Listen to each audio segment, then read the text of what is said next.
ჩვენში მიმდინარე პროცესების გამო ჩვენ სამწუხაროდ ნაკლებ ყურადღებას ვაქცევთ გარშემო მიმდინარე ამბებს, პროცესებს, მოვლენებს. ცხადია, პირველ ყოვლისა გულისხმობ ირანში, ახლო აღმოსავლეთში მიმდინარე სამხედრო ოპერაციას შეერთებული შტატებისა და ისრაელისა ერთობლივს, გასაკვირველია. მაგრამ ამავდროულად და გარდა ირანისა, გარდა ახლო აღმოსავლეთისა, გულისხმობ იმ თემას, იმ საკითხს, იმ ქვეყანას, უკრაინას, რომელთან დაკავშირებით ჩვენ ძალიან ვღელავდით და ვღელავთ და მომავალშიც ვიღელვებთ. უკრაინა, გეტყვით ღიად, განსაკუთრებით ბოლო პერიოდია წარმატებაზე აღწევს ფრონტის ხაზზე. ამასაც ხაზგასმით ვამბობ და აქვე ვიტყვი, რომ არა მხოლოდ უკრაინის ტერიტორიაზე, პეტერბურგსა და მოსკოვში,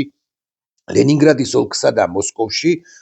პადმასკოვიეში, მოსკოვის შემოგარენში აფეთქება მოსდევს. ეს სხვადასხვა ერთ-ერთი საკვანძო და მნიშვნელოვანი თემა ამბავია, იმიტომ რომ ესეც ხაზგასმით ვამბობ, ესეც განაპირობებს პუტინის ერთგვარ პანიკას და სწორედ პუტინზე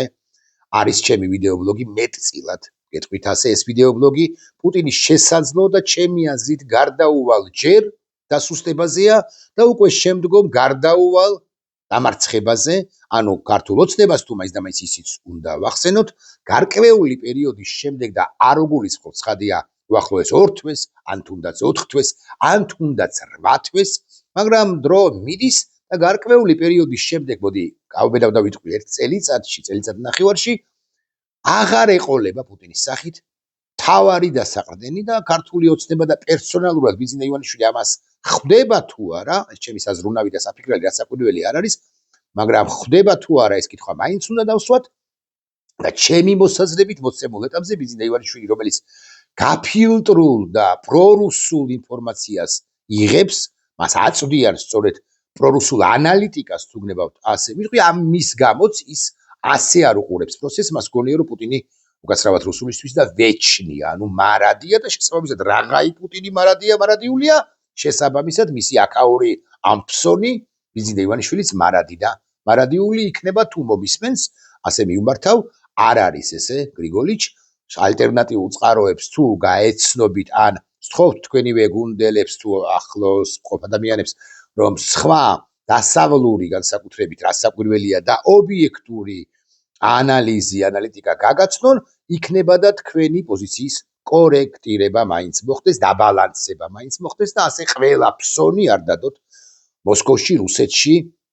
პუტინის გამარჯვებაზე ან უკრაინაში რუსეთის გამარჯვებაზე. ამასაც ვიტყვი, ეს ვიდეობლოგი აგიკითხავთ პუტინის შესაძლოა ჩემი აზრით გარდაუვალ ჯერ დასუსტებაზეა და უკვე შემდგომ გარდაუვალ დამარცხებაზე და ამის ერთ-ერთი ინდიკატორი, ერთ-ერთი საფუძველი თუ გნებავთ,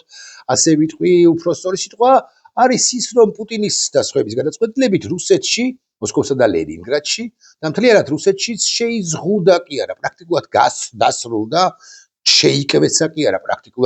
პრაქტიკულად აღარ არსებობს ინტერნეტი, როგორც ასეთ, ეს სხვაშორის ჩვენთვის ძალიან საინტერესოა ეროვნული უსაფრთხოების კუთხითაც ახალგაზრდები, რომლებიც რუსეთში სახლობენ, რუსეთში მუშაობენ, რუსეთში გამოიმუშავებენ ფულს და ინტერნეტით გამოიმუშავებენ ფულს, ჩემი მოსაზრებით და მე მეთანხმება ბევრი, ან მე ვეთანხმები ბევრს, უფრო ხშირად ან უფრო მეტნი მოაწყდებიან ახლა რუსეთის სამხრეთ საზღვრებს, იმ ოაზისებს და განსაკუთრებით საქართველოა ცხადია ამ თვალსაზრისით საინტერესო და თუ აქამდე ჩვენ გვყავდა და გვყავს უხეშად 70,000-80,000 შერჩენილი, რუსეთის შერჩენილი მოქალაქე პრაქტიკულად სამუდამოდ ჩასახლებული აქ, საკუთარი ბიზნესები რომ აქვს და მათგან 10% თუ არა 1% მაინც FSB-ს ნომრიანი აგენტია, ახლა ჩვენ გვეყოლება, როგორ გითხრათ, ახალი ნაკადების გათვალისწინებით, არა 10-ჯერ გასაკვირველი არავინ არ ვარაუდობს, რომ 800,000 კაცი შემოვა ეხლა რუსეთიდან, მაგრამ 2-ჯერ მეტი ან 2.5-ჯერ მეტი ისინი მოაწყდებიან, იმიტომ რომ მართლა ინტერნეტით ისინი გამოიმუშავებენ თანხას და ეს ინტერნეტი რუსეთში აღარ არის, უბრალოდ ჩვენ ამას ნაკლებ ყურადღებას ვაქცევთ მიზეზთა გამო, იმიტომ რომ აკაურმა პროცესებმა, პატრიარქ ილია მეორის გარდაცვალებამ, აგრეთვე მანამდე მოსკოვის მექანიზმების ფარგლებში დაწერილმა ეუთოს ანგარიშმა დასკვნამ და სხვა მიმდინარე პროცესებმაც, ამბებმაც გადაფარა, ჩაყლაპა სხვა, მათ შორის უკრაინაში, ან რუსეთსა და უკრაინაში, ან რუსეთში, უკრაინასა და ირანში მიმდინარე პროცესები, მათ შორის შეერთებული შტატების საინტერესო პოლიტიკა ირანთან მიმართებაში, ევროპასთან მიმართებაში, უკრაინასთან მიმართებაში, გავბედავ და ვიტყვი რუსეთთან მიმართებაშიც მეთქი. აქვე ვიტყვი, რომ პუტინი ერთი ინფორმაციით, როგორც ჩანს, ეს ინფორმაცია თლად ზედაპირული ან არასწორი სულაც არ არის. ერთი ინფორმაციით პუტინი კრემლში რახანია არ გამოჩენილა. მე ადრე წამიგითხავს, რომ კრემლში მას აქვს, არ მინდა შემეშალოს და თუ არ ვწდები 53 ერთმანეთის იდენტური ოთახი. რას ნიშნავს იდენტური? ყველა ავეჯი, მაგალითად სკამი, ასე მაგალითად, რომელიც დგას რომელიმე პირველ ოთახში, მეორეში, მესამეში თუ მეხუთეში, ასეთივე სკამი ზუსტად იმ ადგილას, იმ კუთხით დგას მეორე ოთახში, მესამეში, 55-ში თუ 53-ში, ყველა სკამი, ყველა მაგიდა, ყველა კარი, ყველა ნახატი იგივეა, თუ სურათი და ასე შემდეგ და ასე შემდეგ, რომ რომელ ოთახში შედის ხოლმე პირველში თუ მე-19-ში, მე-19-ში თუ 26-ში, პუტინმა ვერც უნდა გაარჩიოს მაგიდაც აბსოლუტურად იდენტურია კომპიუტერის თუ კომპიუტერს ხმარობს და ხმარობს, კომპიუტერის აბსოლუტურად იდენტურია, მას დიდი მონიტორები რო აქვს, გვინახავს. ჩვენ ცხადია ამ 53-დან მას საყვარელი ოთახები ექნება, მაგრამ ამბობენ ასე და ხშირად იწერება ასე უკრაინულ და არა მხოლოდ უკრაინულ საიტებზე, რომ პუტინი არც პირველ და არც 42 თუ 53, მოკლედ არც ერთ ოთახში არ გამოჩენილა და ეს ყველაფერი არის დაკავშირებული შიშთან, გაგიკვირდებათ და სხვა შორის ინტერნეტის გათიშვათ შეიმოსაზრებით შიშთან არის დაკავშირებული, მას ეშინია, რომ მას სწორედ ინტერნეტის ან თანამედროვე ტექნოლოგიების გამოყენებით, მათ შორის AI-ის ხელოვნური ინტელექტის მოშველიებით, მას გაანადგურებენ. აქვე ვიტყვი, რომ ამ ინფორმაციით ან სხვა ინფორმაციით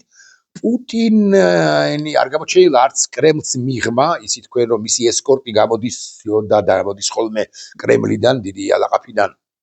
დავარი ალაყაფიდან. ხშირად რა ვიცი, ერთ დღეში ერთხელ, ორ დღეში ერთხელ და ასე შემდეგ ეს ესკორტი არ გამოჩენილა. აქვე ვიტყვი დამატებით, რომ უმრავლეს შემთხვევაში ამ ესკორტის მთავარი მანქანის მთავარი გზავრი სულაც არ არის ხოლმე პუტინი. ეგრეთ წოდებული fake გასვლები აქვს, მაგრამ ამის მიუხედავად პუტინი არც ნამდვილად და არც fake გასვლა არ განუხორციელებია ამ ესკორტს. ეშინიაო პუტინსო გარე კამერებისო, გარე კამერებში AI-ის შეღწევისო და შესაბამისად განადგურებისო. ამას ამბობენ ხსენებული ანალიტიკოსები თუ მიმხილველები თუ პირები, რომლებიც გარკვეულ შემთხვევებში ბუქავენ, განა არა, აღიარებ ამას, გარკვეულ ინფორმაციას, გარკვეულად ავსებენ, სავსე ხდება მათ მიერ მოწოდებული, სავსე და შეთქმულებითი ხდება მათ მიერ მოწოდებული ანალიზი თუ ინფორმაცია, მაგრამ მეორე მხრივ არ არსებობს, რუსებს აქვთ გამოთქვა, დიმა без огня ხო არ არსებობს ცეცხლის გარეშე, ბოლი არ წამოდის სახურავიდან თუ საკვამურიდან, აქვე ვიტყვი ასე. ხო და პუტინი არ გამოჩენილაო და ეშინია არა იმდენად ამერიკელების ან ისრაელის, ხო ამერიკელების, უფრო რამდენადაც უკრაინელების და ღონია ასეთი წარმოდგენა აქვს საბოლოო ჯამში მაინც პუტინის წარმოდგენებზე ვსაუბრობთ, რომ ამერიკელები მისცემენ სატელიტ თუ არა სატელიტ ინფორმაციას, ხელოვნური ინტელექტის გამოყენებით ინფორმაციას უკრაინელებს და უკრაინელები, რომლებიც ისედაც ბომბავენ აფეთქებას მოსდევს ხოლმე ლენინგრადის ოლქში თუ ოლქსა თუ მოსკოვში, პადმასკოვიეში, მოსკოვის შემოგარენში, უკრაინელები ახლა მთლად წითელ მოედანზე, მთლად კრემლს და პუტინს დაარტყამენ და გაანადგურებენ. ეს პუტინის შიშია პირველი. მეორე შიშია იმასთან დაკავშირებით, რომ მიუხედავად იმისა, რომ ინტერნეტის შეზღუდა, რუსული საზოგადოება მართლა ყველა ხო ვერ წავა ეხლა ახლო მდებარე სახელმწიფოებში, ყველა ხო ვერ მიაწდება და მათთვის ეს ეგზისტენციური საკითხია. უმრავლესობისთვის, ახალგაზრდებისთვის განსაკუთრებით არის შემოსავლის პრაქტიკულად ერთადერთი წყარო. რუსეთი ეს ხელისუფლება მათ ვერ აკონტროლებს, უფრო მეტი და მეტი უკმაყოფილო ხალხი ჩნდება გარშემო და ესენი აპირებენ არა ერთ მიტინგს, არა ერთ მიტინგს მაინც და მაინც 29-ში, მე 29 მარტს მე არ გულისხმობ და არ ვარაუდობ, რომ მაინც და მაინც 29-ში დაიწყება და 30-ში დამთავრდება პუტინის ხელისუფლება, მაგრამ პუტინს როგორც გარედან ზეწოლის გულისხმობ ამერიკის შეერთებულ შტატებს, როგორც გარედან ზეწოლის გულისხმობ აფეთქების, გულისხმობ უკრაინის მხრიდან განხორციელებულ შეტევებს, ამის ეშინია, ასევე ამ ახალგაზრდებისაც ეშინია, რომლებიც კი არ დაფრთხნენ მათი ნაწილი და მართლა ჩევოდნებზე კი არ სხედან და კი არ მირბიან ახლო მდებარე სახელმწიფოებში, მათ შორის საქართველოში, მათი მნიშვნელოვანი ნაწილი განსაკუთრებია რუსეთში დარჩება და ისინი შიგნიდან ეცდებიან პუტინის ხელისუფლების ასეთი მათთვის ჯოჯოხეთური ხელისუფლების დამთავრებას, აგრეთვე პუტინს ეშინია შიდა გადატრიალებისა, გვარები რომ არ ვიცით, ხშირ შემთხვევაში იმგვარი პირები, სამხედროები, FSB-ს წარმომადგენლები, პოლიტიკური ელიტის წარმომადგენლები, ოლიგარქები ესეც უნდა მეთქვა და კარგია რომ გამახსენდა, ისინი პრაქტიკულად ღიად არ ვიცი ამდენად სწორი სიტყვა, მაგრამ უკვე გამოთქვამენ უკმაყოფილებას ამ ომის გამო, რა ვერ დამთავრდა ეს ომი, ამას სულ უფრო ხშირად გააიგონებთ ეგრეთ წოდებული ოპონენტებისაგან, პუტინისა, ვითომ ოპონენტებისაგან, მაგრამ აი კრიტიკული აზრის გამოთქმის სურვილი თუ სურვილუკა რომ შერჩენიათ გარკვეულ ან იშვიათ შემთხვევებში ამას ერთად სალავიოს უსმინე და სალავიოვმაც კი ბრძანა ისეთი რამ, რაც წესითა და რიგით პუტინს არ უნდა მოსწონებოდა სალავიოვმა, რომელიც პუტინის ფავორიტი ჟურნალისტი აღარ ლაპარაკობს სპიკერებზე, რომლებსაც სალავიოვი იწვევს ხოლმე. ცხადია, უკლებლივ ყველა პუტინისტია და უკლებლივ ყველა მონაა, მაგრამ ახლა თითქოს ნახეს პატარა ღიობი, როცა პუტინის პუტინის და რუსეთის ხელისუფლების გაკრიტიკებაც ხმამაღალი ნათქვამი სიტყვაა. იმის თქმა კი შეუძლიათ ან უნდათ რომ იქნება და დავამთავროს ეს ეგრეთ წოდებული SVO, იმიტომ რომ ჩვენ მივახციეთ რაღაც სახეხოვდა შეინარჩუნო და ჩვენ მივახციეთ SVO-ს ფარგლებში დასახულ ამოცანებს, აგე ტრამპის ამას დაგვპირდება და ასე შემდეგ. მოკლედ ამ ანალიზის მიხედვით პუტინს უნდა ომის დასრულება უბრალოდ ისეა მოწყობილი სამყარო, რომ და მათ შორის რუსეთი, რომ პუტინი ომს ჩემი მოსაზრებით ვერ დაასრულებს და უმძიმეს მდგომარეობაში აღმოჩნდება მიზეზს და მიზეზთა გამო და მთავარი მიზეზი არის ის, რომ ჯარი, რამდენიც არის და ისი თქვენ მართლა წარმოუდგენელი რაოდენობით მოქალაქე, სალდატი, ოკუპანტი, საზარბაზნე ხორცი უკვდება რუსეთს ყოველდღიურად 1700, 1800, 2000-მდე ადის პრაქტიკულად დაღუპულთა რაოდენობა დღეში ყველა ფრონტზე ერთად. ჯარი შეიძლება მოუტრიალდეს და გადარჩენილება უთხრან სამხედრო პოლიტიკურ ხელმძღვანელობას და პირველ ყოვლისა პუტინს. კი, მაგრამ რატომ მაომე? რატომ მაბრძოლე? რატომ დაიხუპა ჩემი მეგობარი, ძმა, მეზობელი, ახლობელი და ასე შემდეგ თანა მესაკნე თუ თანა მესანგრე, აი სანგარში ერთად რომ ვისხედით და ვომობდით ამ ნაციონალისტი უკრაინელების წინააღმდეგ, თუ ჩვენ ვერ ავიღებდით არა თუ კიევს, არამედ ხარკოვსაც კი, არა თუ ხარკოვს, არამედ დნეპროპეტროვსკსაც კი და ასე შენ ხერსონსაც კი ნაწილობრივ ვაკონტროლებთ და ისიც ხიფია ეს კონტროლი აქვე ვიტყვი რასაკვირველია. მოკლედ Z პროპაგანდისტებიც ცალკეული რასაკვირველია, მედია პროპაგანდისტებიც ცალკეული რასაკვირველია და სხვები არ მინდა თქვა რომ ემიჯნებიან პუტინს მეთქი მაინც და მაინც, მაგრამ სულ უფრო კრიტიკულნი არიან და პუტინი ელის, ესე იგი მისი მოლოდინი ამგვარია, რომ ამერიკელები მას გაანადგურებენ, უკრაინელებს მისცემენ სადაზვერვო ინფორმაციებს, ეს დრონები მართლა შეფრინდება რომელიმე ერთ ოთახში 47-მდან ან სამხედრო ან მის ესკორტს ააფეთქებენ ასე შემდეგ, აკანკალებულია პუტინი მეთქი, ოღონდ კვლავ ვიმეორებ, რომ პუტინი ვერ ასრულებს ამ სამხედრო ოპერაციას ბარემ ვიტყვი. ეხლა მე მხოლოდ სათაურებსაც არასწორი სიტყვა ალბათ, მაგრამ მაინც წაგიკითხავთ უკრაინელი ჟურნალისტისა და ბლოგერის დემჩენკოს ინტერვიუდან, იცით თქვენ რომ ასე სცელდება ხოლმე ხოშის ქართულ YouTube არხებს ეს არა აქვს ჩანაშალი, აი პირობდათ რომ მე-8 წუთსა და 38 წამზე რაზე ლაპარაკობს ამ შემთხვევაში ეს რესპონდენტი ან 24 წუთსა და მე-4 წამზე, აი მხოლოდ ჩანაშალის ის ნაწილობრივი დემჩენკომ ამ არაჩვეულებრივმა ახალგაზრდა კაცმა, რომელიც ესე იგი რომელსაც თავისი ბლოგიც აქვს, ალექსანდრე ქვია, მოდიში დამავიწყდა, ხო, მან მისცა ერთ-ერთ უკრაინულ არხს ინტერვიუ და მხოლოდ აი მთავარ აზრებს ამა თუ იმ წუთზე წარმოთქმულ გაზიარებულებს გაგიზიარებთ თქვენ, ბარემ გვეტყვით რომ დემჩენკო მუშაობს გორდონთან, ალბათ იცის ბევრმა თქვენგანმა. ესე იგი პირველივე წამზე რუსულად წავიკითხა, ვერ ვთარგმნი. ხაწელი უსსსრ პალუჩაიძე, ანუ თუ გინდოდათ საბჭოთა კავშირში, მიიღეთ საბჭოთა კავშირი და აქ ესე იწყება ეს ვიდეო, რომ გადავახვიო გაჩვენებდით, რომ რუსი ერთი მოქალაქე დადის და ლაპარაკობს იმაზე, რომ ტუალეტის საპირფარეშოებიც არ აქვთ, დაკეტილია, პუტინმა მიიღო განაცხადება საჯარო საპირფარეშოების ბიო ტუალეტების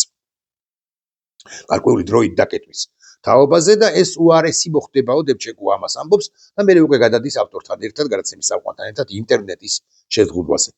მეორე, აი მაგალითად, ესე იგი, ხო და საბჭოთა კავშირში ბრუნდებითო ის კაციც ამბობს და დემჩენკოც. მეორე მეორე წუთსა და მეექვსე წამზე პუტინ готовит страшное о странных событиях в Российской Федерации. საშინელებას ამზადებს პუტინიო, ხო, რა იგულისხმება, ბარემ აქვე ვიტყვი, არსებობს ესეთი ინფორმაცია და უდასტურებელი მეთქი მაინც ვიტყვი თქვენის ნებართვას, მიუხედავად იმისა, რომ ბევრი წყარო ავრცელებს, რომ პუტინმა საკუთარი მომხრეებს და მომხრეებისთვის დაიწყო იარაღის, კალაშნიკოვის იარაღის დარიგება მოსკოვსა და პეტერბურგში. მე ბოლომდე ვერ ვიჯერებ, რომ ასე გაგიჟდა რუსეთის შლეგი ლიდერი და ეს კალაშნიკოვის იარაღი და შესაბამისი ტყვია წამალი მას სჭირდება არა იმისთვის, რომ დრონები ჩამოაგდოს, რომლებიც მისეული წარმოდგენით შეუტევენ მოსკოვს კრემლს თუ მოსკოვს ზოგადად, არამედ იმ მომიტინგეების დასაშლელად, რომლებიც ამზადებიან დიდი საპროტესტო აქციებისათვის 29 მარტს და შემდგომ დღეებშიც, სულ არ ჩატარდეს 29 მარტის აქცია პროტესტი, აუცილებლად ის იქნება აპრილში, მაისში თუ შემდგომ პერიოდში, იმიტომ რომ უბრალოდ მათ შორის სოციალურ-ეკონომიკური ძალიან მძიმე მდგომარეობის გამო, მოსკოვშიც არსებული სოციალურ-ეკონომიკური მდგომარეობის გამო ეს ბუნტი მოსკოვში, ბუნტი რუსეთში გარდაუვალია და ხო და აქედან გამომდინარე ამ ინფორმაციის თანახმად კალაშნიკოვს ურიგებს ცალკეულ მომხრეებს პოლიციის, მილიციის განყოფილებების გავლით, ერთი ინფორმაციით ყოველ შემთხვევაში და ისინი უნდა დაუპირისპირდნენ მოქალაქეებს და ეს ყველაფერი სამოქალაქო ომში არ ვიცი ამდენად სწორი სიტყვა იმიტაციაში სამოქალაქო ომის იმიტაციაში უნდა გადაიზარდოს მე უფრო მეტი მოქალაქეები ჭერს მხარს ვიდრე გიჭერთ მხარს თქვენ ეს ხოთაშორის ბიზინა ივანიშვილს არ დაურიგებია და კარგია რომ არ დაურიგებია რასაკვირველია ავტომატები ტიტუშკებისთვის საბოლოო ჯამში ლაპარაკობთ მოსკოველ ტიტუშკებზე ჩვენ შემთხვევაში თბილისელ თუ ქართულ ტიტუშკებზე ბიზინა ივანიშვილს ამგვარი ნაბიჯი არ გადაუდგავს მაგრამ ბიზინა ივანიშვილი სადღაც თავის იტვინის მეოთხე ნაოჭის მეხუთე ქვენაოჭში უთუოდ განიხილავს სამოქალაქო დაპირისპირების იმიტაციას მე მეტი მიჭერს მხარს და თქვენ ვინ ბრძანდებით თქვენ უმრავლესობა ხართ თქვენ ვერ გადაწყვეტ უმრავლესობის ბეთსო ამას ასხივებს გარკვეულზე ხშირად ოლიგარქი ივანიშვილი მესამე ქვესათაური დავარქვათ ერთ წუთს თავარი წინადადება თუ გნებავთ Россиянам старше 60 лет запретят принимать звонки из-за рубежа მე ამის თაობაზე არ ვიცი გულახდილად გეტყვით, მაგრამ მაინც თარგმნით თქვენის ნებართვით, მოკლედ 60 წელს გადაცილებული ვინც არის, უცხოეთიდან ზარს არ მიიღებს. მე არ ვიცი როგორ ასაბუთებს ამას. დემჩენკო თავიდან ბოლომდე ვიდეობლოგი არ მინახავს, ესეთ რომ გადაახვევ ხოლმე, დრო რთულია, მაინც რამდენი წუთიანია. როდის ვიხდი 40 წუთიანი, 37 წუთიანი ვიდეობლოგის ერთი დემჩენკოს, ესეთი დემჩენკო, როგორც უკრაინული სივრციდან, ისე დასავლური სივრციდან იმდენია, რომ შეიძლება ყველაფერს ვეღარ მიაქციო, ყურადღება როგორც შემომხვდა და დამაინტერესა. Границы закроют, ანუ საზღვრებს დაკეტავენ. Мобилизацию объявят, ეხ პუტინი ემზადება მობილიზაციის გამოცხადებისათვის. Армию перебросят к Эстонии. ხო, ეს ძალიან საინტერესო ამბავია. ეს ვერსია რომ პუტინი მეორე ფრონტს გახსნის სადღაც ევროპისკენ რომ შეამოწმოს უკაცრავად რუსულისთვის და ნაპროჩნას ანუ მედეგობაზე სიმტკიცეზე რომ შეამოწმოს ნატოს მთლიანად ნატოს წევრი რომელიმე სახელმწიფო და დაელოდოს ოდენახ შფოთებას დასავლეთიდან და ბრიუსელიდან ეს ანალიზი გარკვეულწილად სწორია მით უფრო რომ ესტონეთის მიმართულებით და არა მხოლოდ ესტონეთის მიმართულებით თითქოს რუსეთიც ცდილობს საკუთარი ძალების ნაწილის გადასროლვას მათ შორის მობილიზაციის გამოცხადების შემდეგ განსაკუთრებით მაგრამ და ესტონელების ემზადებია ცხადია აქვე ვიტყვი ამას ესტონელები ბალტიის სახელმწიფოები და სხვა სახელმწიფოები რომლებიც ესაზღვრებიან ბალტიის სახელმწიფოებს მაგალითად პოლონეთი და ეს საინტერესოა მაგრამ მე პირასავად მგონია რომ რესურსი არ ეყოფა პუტინს და რუსეთს ამისოდ მეოთხე თუ მეხუთე ქვესათაური Путин боится собственного окружения. Путин ეშინია საკუთარივე გარემოცვის, ხო, окружение, ხო. გარემოცვა და ეშინია საკუთარივე გარემოცვის. დიახ, ოლიგარქების ჯგუფი, რომელიც ფულს კარგავს დიდი ოდენობით, განიხილავს, ეს მხოლოდ დევჩენკოს ანალიზი არ არის, განიხილავს პუტინის შეძლების დაგვარად, თუ ეს ხერხებადია საერთოდ, სწრაფად შეცვლას. და უკვე შემდგომ არის ასეთი ქვესეთაური პოსტი შაიგუ ვაზმიოცა ზა კირიენკო, ანუ კირიენკოსაც მოკერსტავსო უკაცრავად სიტყვისთვის, შოიგუ ხო გაანადგურა და კირიენკოსაც არელის კარგი დღეო. ნაკავო работает зе და დანოშიკ ილია რემესლო ხო რომელიც ისა გრიმნავში სიხუშკო ერთი არის ეს რა ქვია ილია რემესლო რომელმაც დაიწყო ეს Z პროპაგანდისტია ხო ჩამშვები კაცია ცუდი კაცია მაგრამ რაღაც ანტიპუტინური რაღაცეები ულაპარაკია და ფსიხუშკაში გაუშვეს ანუ ფსიქიატრიულ საავადმყოფოში ხო არ გეცნობათ ბიზნევანიშვილის გარკვეული ზრახვები ოპონენტების ნაწილის ფსიქიატრიულ საავადმყოფოში გაშვების თაობაზე ერთი ერთზე იმეორებს მეთქი ასე ვიტყვიან ცდილობს ეს კარიკატურა კაცი პუტინის გამეორებას Путин в бешенстве, а провале кремлевского мессенджера Макс Диах, მას შემდეგ რაც ტელეგრამი დახურეს და არა მხოლოდ ტელეგრამი, მათ უნდათ რომ ეს მესენჯერი მაქსი გამოეყენებინათ, მაგრამ რეალურად ტექნოლოგიურად აბსოლუტურად გაუმართავი აღმოჩნდა ეს მაქსიც და არა მხოლოდ მაქსი, არამედ სხვა ტექნოლოგიური ის ალტერნატივები, რომლებიც ვითომ და მზად იყო რუსეთში. კიდევ წავიკითხოთ 1-2 და პრინციპში მე დაგემშვიდობთ. Большие чистки начались ხო в Кремле, ანუ დაიწყო დიდი წმენდა Кремльშიო, полицию и Росгвардию в Москве перевели на усиленный режим. Полиция და რუსეთის გვარდია, Росгвардия გადაიყვანეს მოსკოვში განსაკუთრებულ, გაძლიერებულ, უფრო ზუსტი რომ იყო რეჟიმზე. და ალბათ ბოლო და აღარ გვინდა იმიტომ რომ მართლა ეხლა ყველა სხვა წავიკითხავთ. ხო, ბოდიში რომელი იყო ბოლო? Ესე იგი Кремль, არა უგასწრავად, весеннее наступление России провалено. ხო, ანუ საგაზაფხულო შეტევა უკრაინის მიმართულებით რუსეთისა ჩაავარდნილია, ჩაშლილია, არაფერი გამოსდით, ბოლოს წავიკითხოთ. Пу, ესე იგი პუტინა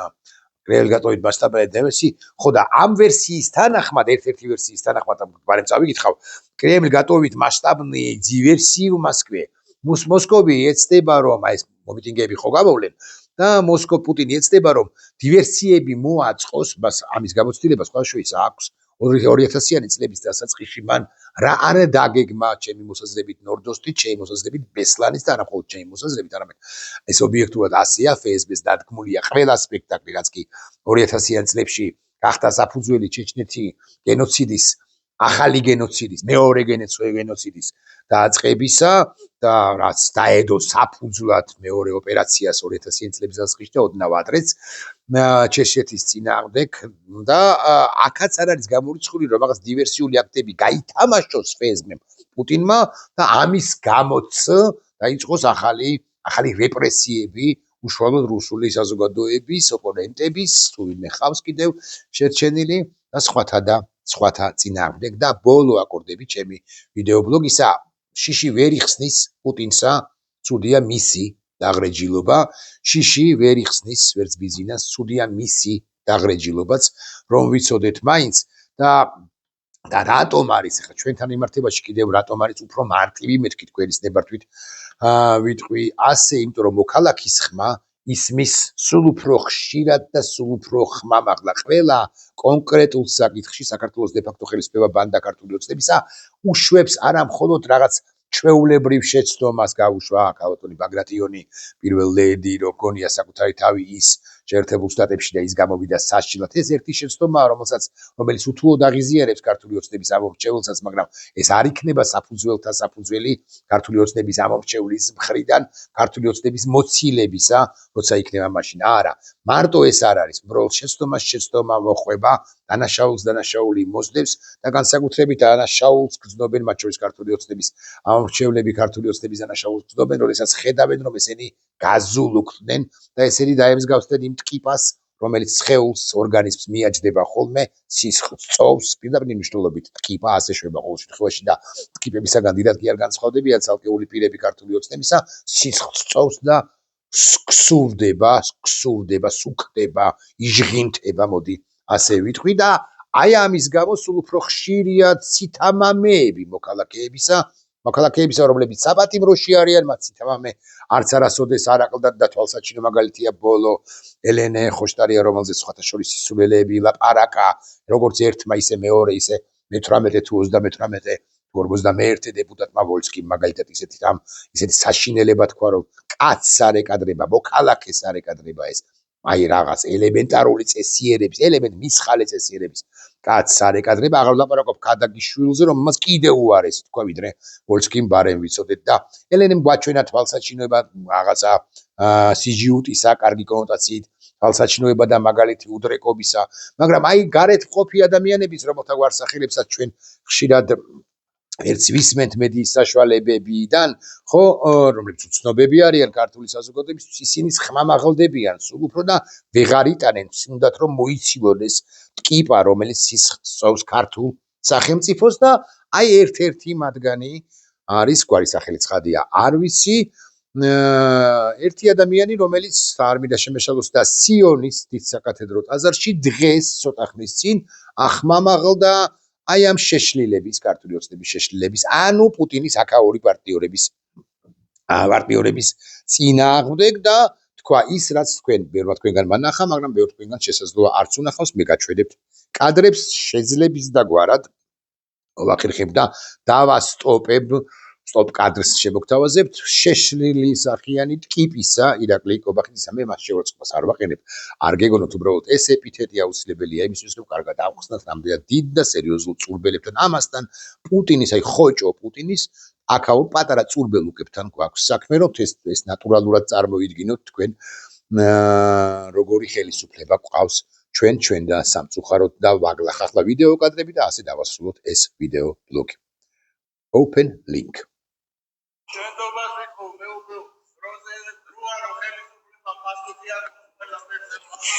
რაზე უნდა აგოს პასუხი? შენდობას ვითხოვ მეუფეო სიონის, ნამდვილად სიონის დიდ საკათედრო ტაძარში, როცა მოსაყდრეშიო პატრიარქის გარდაცვალებიდან მე-9 დღეს შესაბამის პანაშვიდს ალბათ სწორი სიტყვა, ხო, სულის მოსახსიენებელ ლოცვის კითხულობს და ცერემონიას ატარებს, სუსტად ამ დროს ტაძრის სიღრმიდან ითხსმის ეს ხმა, ღმერთო, ეს ხმა ტკბილი გამაგონე მთლიანად ჩემს მამულში ეს ხმა და მეუფეშიო ცოტა დააბნეულია, მაგრამ ხმა არის ამგვარი, სიტყვა არის ამგვარი, შეძახილი არის ამგვარი, მეუფეშიო შენდობას ვითხოვ, თავიდან მოусმინოთ.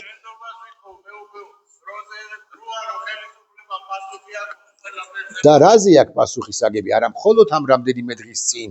იმაზე რომ მან ამ რამდენიმე დღის წინ პრიხვატიზაცია გააკეთა თვალშიშიოს მეოხებითაც პატრიარქისა და პატრიარქის ცხედრისა, პატრიარქის სულისა, პატრიარქის სახელისა,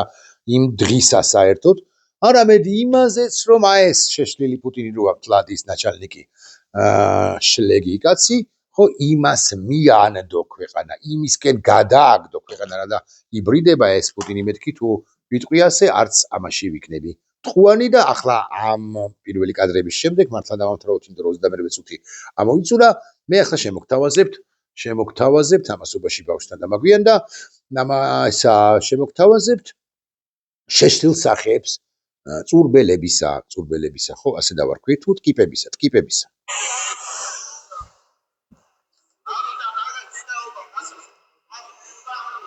პირველი ანუ ყაბელაშვილი, რომელსაც საკუთარი მეუღლე გაიმეტა. ოდის. ნახეთ? აჩერდი.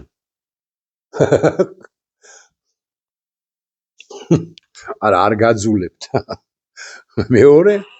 ეხლა მესამე გამოჩნდება. აგე? ახალი კაცი.